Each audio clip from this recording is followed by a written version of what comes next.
E você comentou uma coisa, Fátima, que eu achei interessante no início aqui da nossa conversa. Quando a gente está falando de emoções, é que eu me esqueci na hora de te perguntar e estou lembrando agora. Você comentou bastante do aspecto motivacional das emoções. Sim.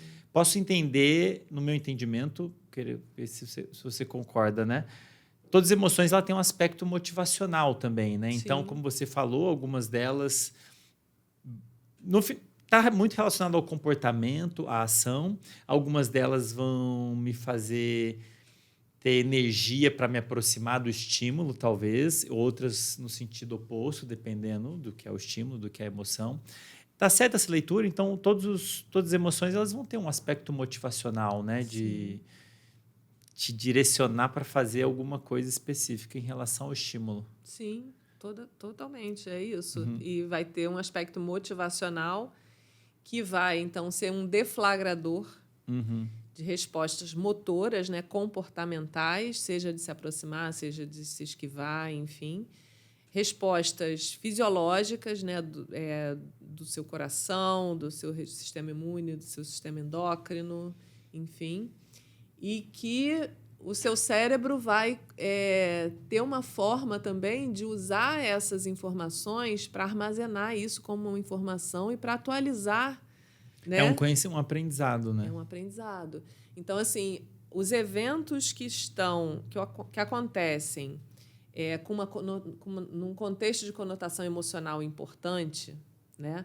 Então, são eventos que estão associados com alterações cardíacas, enfim, de uma série de respostas fisiológicas. Isso costuma ter uma impressão, né? Uma formação, um registro mais forte na memória, né? Então, e o que é isso, né? Isso é muito vantajoso, porque o seu cérebro ele é um estimador, né, de probabilidades. Então, você tem um determinado contexto e você já aprendeu anteriormente que naquele contexto tal resposta é a mais vantajosa, né? E aí você emite essa resposta. Se o contexto mudar, você vai tentar atualizar isso no seu hardware, né?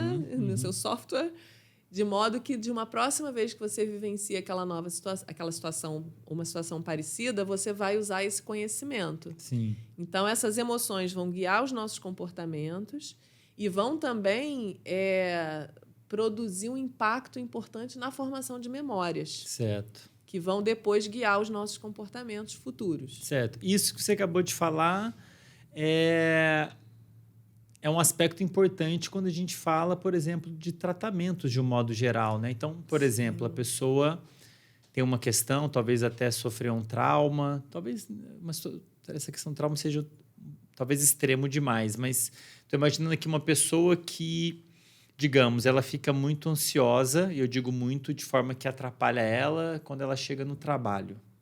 Né? E aí, enfim, você tem aquele monte de alterações, pode atrapalhar ela até a trabalhar, tá preocupado, digamos, com o chefe.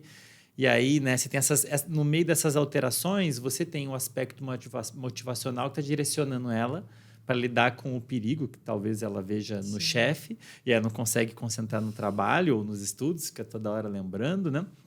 E parte do tratamento talvez envolva ressignificar o contexto, né? Sim. Então, a pessoa, de modo que no futuro, no mesmo contexto, ela está ali no trabalho e ela não tem a mesma resposta emocional. Talvez ela não se sinta tão ansiosa. Sim. Faz sentido isso? Total sentido. Essa é a base de uma forma de terapia chamada terapia cognitivo-comportamental. Sim, que a gente já falamos aqui no podcast 1 milhão de vezes. Que é super interessante. Sim.